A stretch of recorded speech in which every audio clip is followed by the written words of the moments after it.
The Man with the Gash by Jack London. Jacob Kent had suffered from cupidity all the days of his life.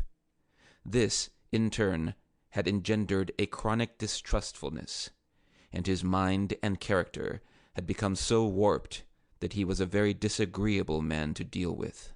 He was also a victim to somnambulic propensities, and very set in his ideas. He had been a weaver of cloth from the cradle, until the fever of Klondike had entered his blood and torn him away from his loom.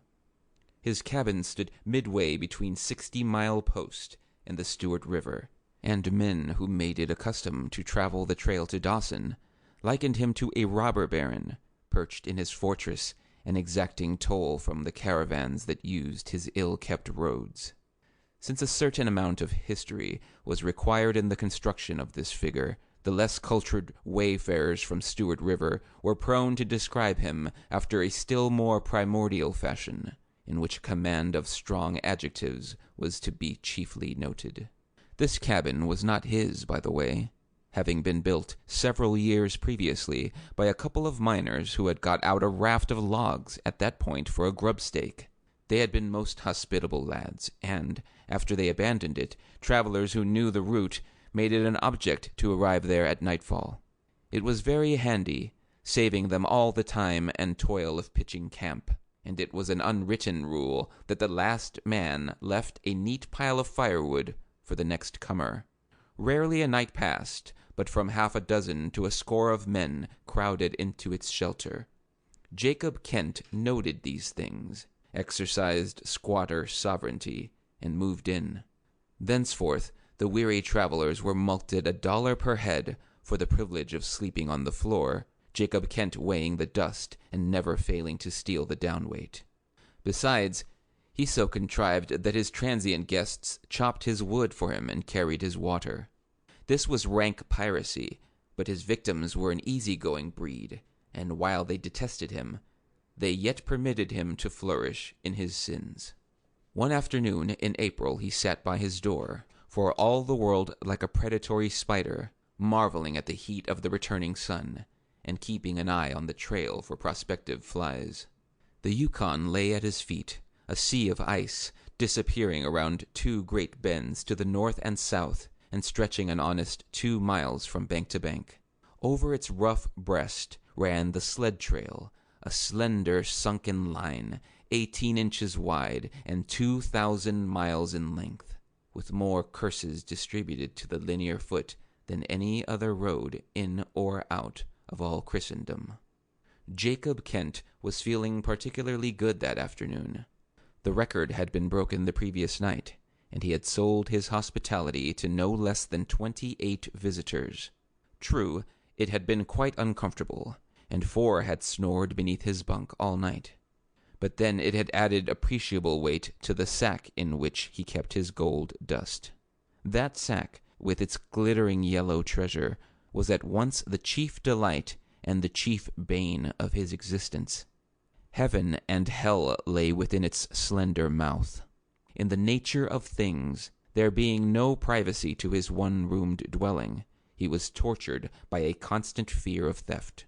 It would be very easy for these bearded, desperate-looking strangers to make away with it. Often he dreamed that such was the case, and awoke in the grip of nightmare.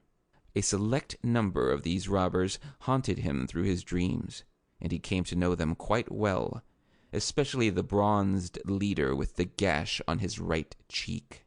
This fellow was the most persistent of the lot, and, because of him, he had, in his waking moments, constructed several score of hiding places in and about the cabin. After a concealment, he would breathe freely again, perhaps for several nights, only to collar the man with the gash in the very act of unearthing the sack.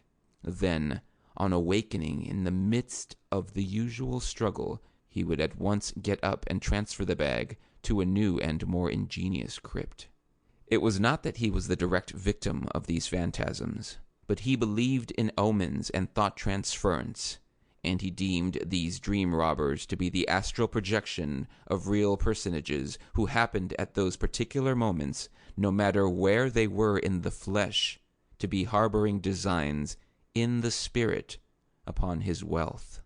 So he continued to bleed the unfortunates who crossed his threshold, and at the same time to add to his trouble with every ounce that went into the sack. As he sat sunning himself, a thought came to Jacob Kent that brought him to his feet with a jerk. The pleasures of life had culminated in the continual weighing and re-weighing of his dust, but a shadow had been thrown upon this pleasant avocation which he had hitherto failed to brush aside. His gold scales were quite small. In fact, their maximum was 1.5 pounds, 18 ounces, while his hoard mounted up to something like 3 1/3 times that. He had never been able to weigh it all at one operation, and hence considered himself to have been shut out from a new and most edifying coin of contemplation. Being denied this, half the pleasure of possession had been lost. Nay, he felt that this miserable obstacle actually minimized the fact, as it did the strength, of possession. It was the solution of this problem flashing across his mind that had just brought him to his feet. He searched the trail carefully in either direction. There was nothing in sight, so he went inside. In a few seconds he had the table cleared away and the scales set up. On one side he placed the stamped discs to the equivalent of 15 ounces and balanced it with dust on the other.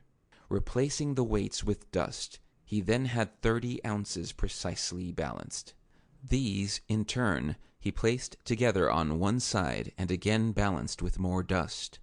By this time the gold was exhausted, and he was sweating liberally. He trembled with ecstasy, ravished beyond measure.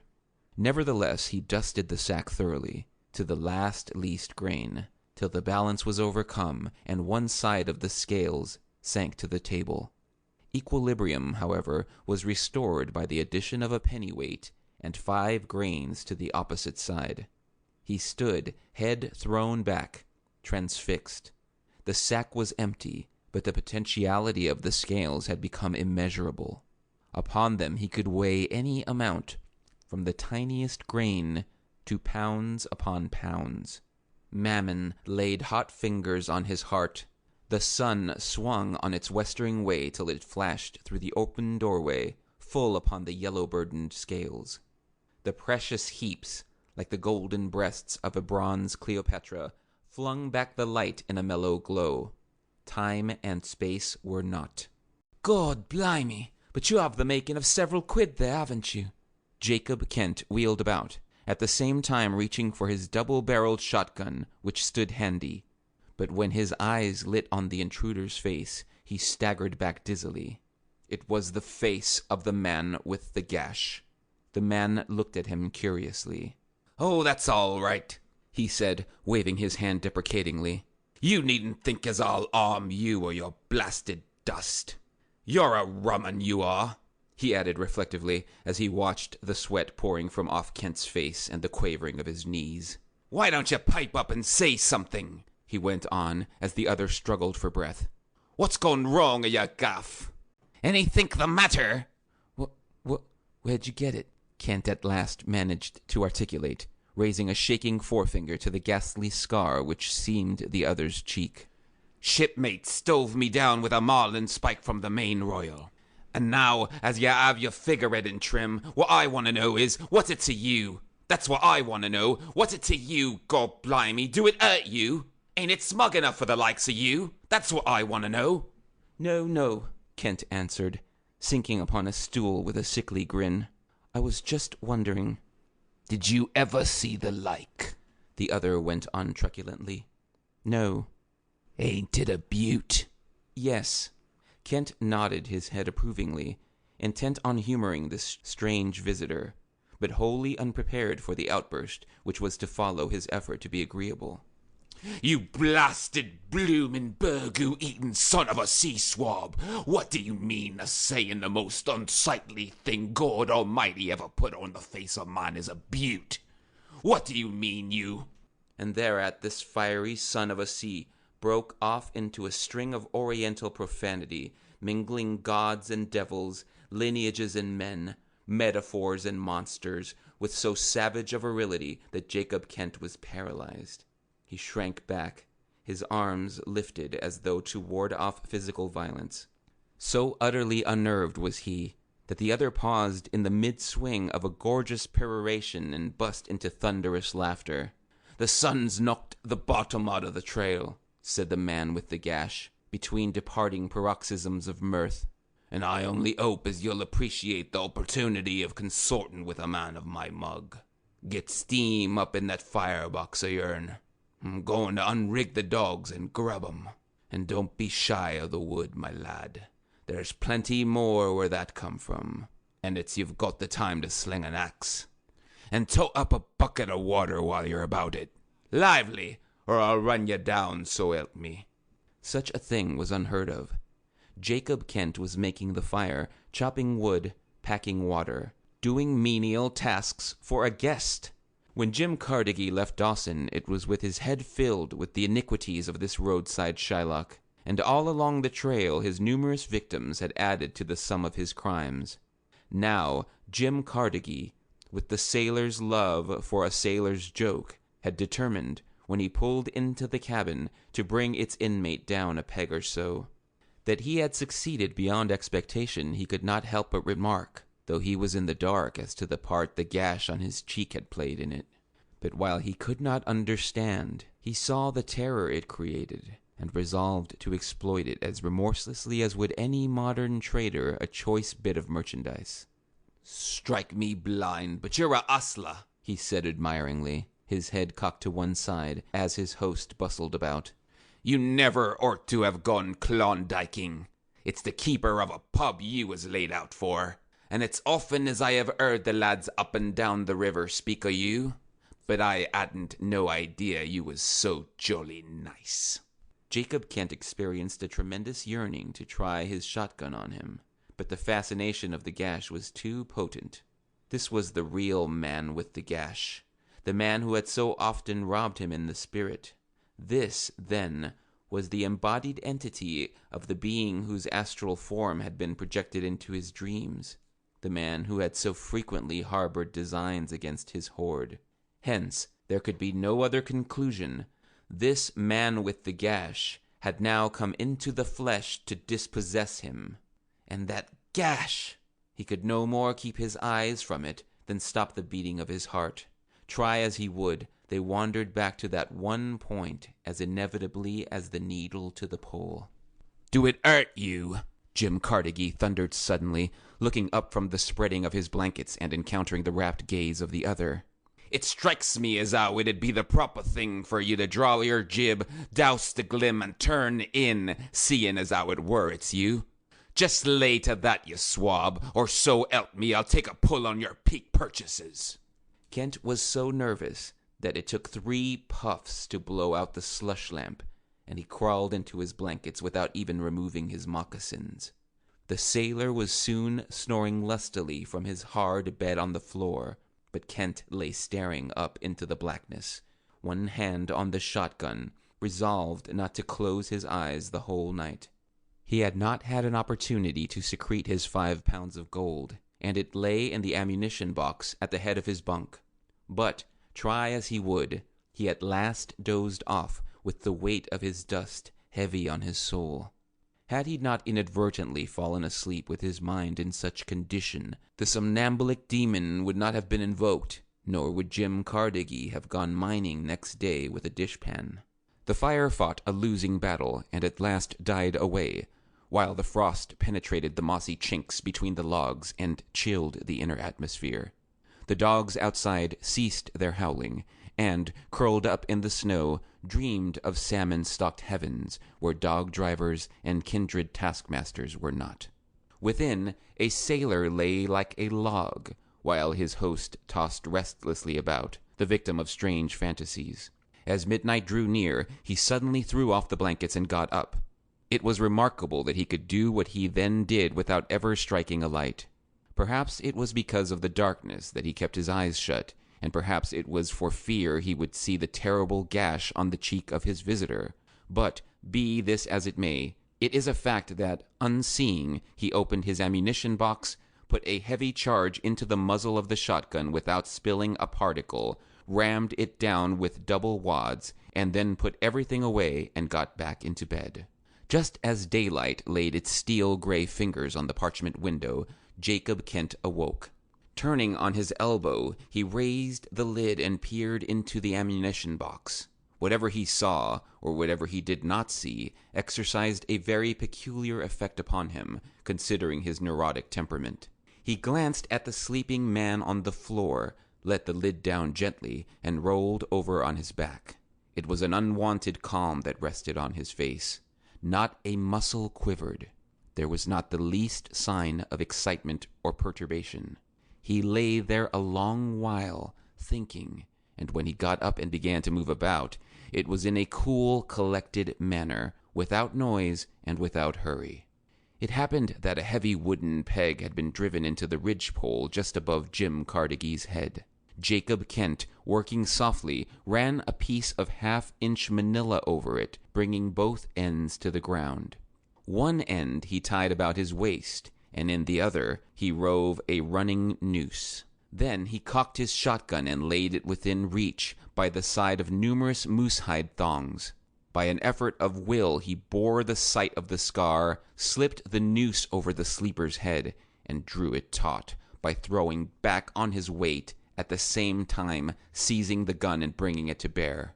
Jim Carnegie awoke, choking, bewildered, staring down the twin wells of steel. "Where is it?" Kent asked, at the same time slacking on the rope. "You blasted... Ugh!" Kent merely threw back his weight, shutting off the other's wind. "Bloomin'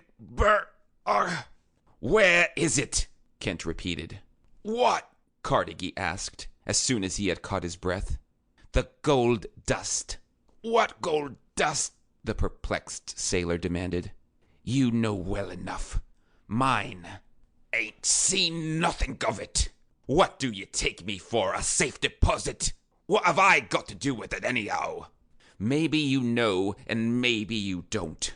But anyway, I'm going to stop your breath till you do know. And if you lift a hand, I'll blow your head off. Fast heaving!" Carnegie roared as the rope tightened. Kent eased away a moment, and the sailor, wriggling his neck as though from the pressure, managed to loosen the noose a bit and work it up so the point of contact was just under the chin. "Well?" Kent questioned, expecting the disclosure, but Carnegie grinned. "Go ahead with your hangin', you bloomin' old pot-walloper." Then, as the sailor had anticipated, the tragedy became a farce. Carnegie being the heavier of the two, Kent, throwing his body backward and down, could not lift him clear of the ground. Strain and strive to the uttermost, the sailor's feet still stuck to the floor and sustained a part of his weight. The remaining portion was supported by the point of contact just under his chin.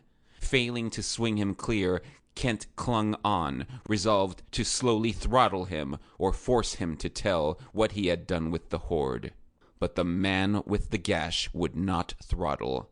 5, 10, 15 minutes passed, and at the end of that time, in despair, Kent let his prisoner down. "Well," he remarked, wiping away the sweat, "if you won't hang, you'll shoot.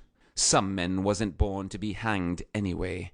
"And it's a pretty mess as you'll make o' this 'ere cabin floor." Carnegie was fighting for time. "Now look 'ere. I'll tell you what we do. We'll lay our heads longside and reason together. You've lost some dust. You say as how I know, and I say as how I don't. Let's get a hobservation and shape a course. Vast heavin'!" Kent dashed in, maliciously imitating the other's enunciation. "I'm going to shape all the courses of this shebang, and you observe. And if you do anything more, I'll bore you as sure as Moses." "For the sake of my mother!" "Whom God have mercy upon if she loves you." "Ah, would you?" He frustrated a hostile move on the part of the other by pressing the cold muzzle against his forehead. "Lay quiet now. If you lift as much as a hair, you'll get it." It was rather an awkward task, with the trigger of the gun always within pulling distance of the finger, but Kent was a weaver, and in a few minutes had the sailor tied hand and foot. Then he dragged him without and laid him by the side of the cabin, where he could overlook the river and watch the sun climb to the meridian. Now I'll give you till noon, and then... What? You'll be hitting the Brimstone Trail, but if you speak up, I'll keep you till the next bunch of mounted police come by. Well, God blimey if this ain't a go. Here I be, innocent as a lamb, and here you be, lost all o' your top amper and out o' your reckoning, run me foul and going to rake me into hellfire. You bloomin' old pirate, you... Jim Carnegie loosed the strings of his profanity and fairly outdid himself. Jacob Kent brought out a stool that he might enjoy it in comfort. Having exhausted all the possible combinations of his vocabulary, the sailor quieted down to hard thinking, his eyes constantly gauging the progress of the sun, which tore up the eastern slope of the heavens with unseemly haste. His dogs, surprised that they had not long since been put to harness, crowded around him. His helplessness appealed to the brutes. They felt that something was wrong, though they knew not what, and they crowded about, howling their mournful sympathy. "Chook! Mush on, you swashes!" he cried, attempting in a vermicular way to kick at them, and discovering himself to be tottering on the edge of a declivity. As soon as the animals had scattered, he devoted himself to the significance of that declivity, which he felt to be there but could not see. Nor was he long in arriving at a correct conclusion. In the nature of things, he figured, man is lazy. He does no more than he has to. When he builds a cabin, he must put dirt on the roof. From these premises, it was logical that he should carry that dirt no further than was absolutely necessary. Therefore, he lay upon the edge of the hole from which the dirt had been taken to roof Jacob Kent's cabin. This knowledge, properly utilized, might prolong things, he thought, and he then turned his attention to the moose-hide thongs which bound him. His hands were tied behind him, and pressing against the snow, they were wet with the contact. This moistening of the raw hide he knew would tend to make it stretch, and, without apparent effort, he endeavored to stretch it more and more.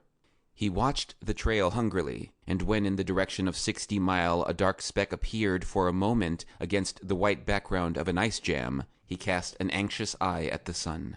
It had climbed nearly to the zenith. Now and again he caught the black speck clearing the hills of ice and sinking into the intervening hollows. But he dared not permit himself more than the most cursory glances for fear of rousing his enemy's suspicion.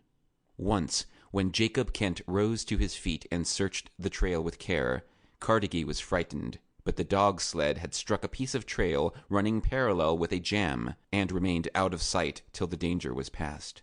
"I'll see you hung for this," Carnegie threatened, attempting to draw the other's attention. "And you'll rot in hell. Just you see if you don't.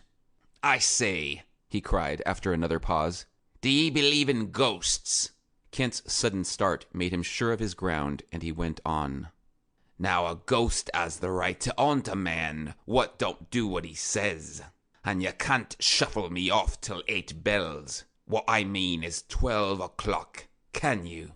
'Cause if you do, it'll happen as how I'll haunt you. Do ye hear? A minute, a second too quick, and I'll haunt you, so help me I will." Jacob Kent looked dubious, but declined to talk. "How's your chronometer? What's your longitude? How do you know as your time's correct?" Carnegie persisted, vainly hoping to beat his executioner out of a few minutes.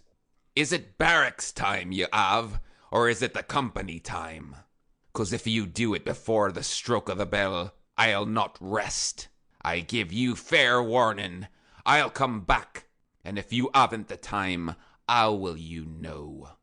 That's what I want. How will you tell?" "I'll send you off all right," Kent replied. "Got a sundial here." "No good. 32 degrees variation of the needle." "Stakes are all set?" "How did you get 'em? Compass?" "No, lined them up with the North Star." "Sure?" "Sure." Carnegie groaned, then stole a glance at the trail. The sled was just clearing a rise, barely a mile away, and the dogs were in full lope, running lightly. "How close is the shadows to the line?" Kent walked to the primitive timepiece and studied it. 3 inches, he announced after a careful survey. Say, just sing out 8 bells afore you pull the gun, will ya? Kent agreed, and they lapsed into silence. The thongs about Cartegie's wrists were slowly stretching, and he had begun to work them over his hands. Say, how close is the shadows? 1 inch. The sailor wriggled slightly to assure himself that he would topple over at the right moment, and slipped the first turn over his hands. How close? 1/2 inch. Just then, Kent heard the jarring churn of the runners and turned his eyes to the trail. The driver was lying flat on the sled, and the dogs swinging down the straight stretch to the cabin. Kent whirled back, bringing his rifle to shoulder. It ain't 8 bells yet, Cartegie expostulated. I'll aunt you, sure.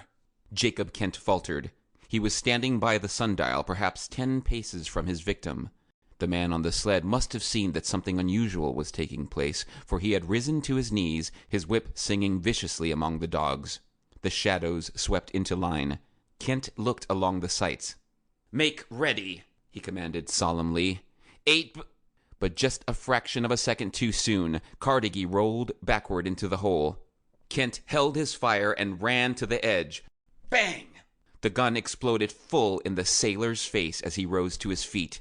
But no smoke came from the muzzle. Instead, a sheet of flame burst from the side of the barrel near its butt, and Jacob Kent went down. The dogs dashed up the bank, dragging the sled over his body, and the driver sprang off as Jim Cartegie freed his hands and drew himself from the hole. Jim! The newcomer recognized him. What's the matter? What's the matter? Oh, nothing at all. It just happens as I do little things like this for my health. What's the matter, you bloomin' idiot? What's the matter, eh? Cast me loose or I'll show you what. Hurry up or I'll only stone the decks with ya. Huh, he added as the other went to work with his sheath knife. What's the matter? I want to know. Just tell me that, will ya? What's the matter, hey? Kent was quite dead when they rolled him over. The gun, an old-fashioned, heavy-weighted muzzle-loader, lay near him. Steel and wood had parted company. Near the butt of the right-hand barrel, with lips pressed outward, gaped a fissure several inches in length. The sailor picked it up curiously. A glittering stream of yellow dust ran through the crack. The facts of the case dawned upon Jim Cartegie. Strike me standin', he roared. Here's you go. Here's his bloomin' dust. God blimey, and you too, Charlie, if you don't run and get the dishpan. End of The Man with the Gash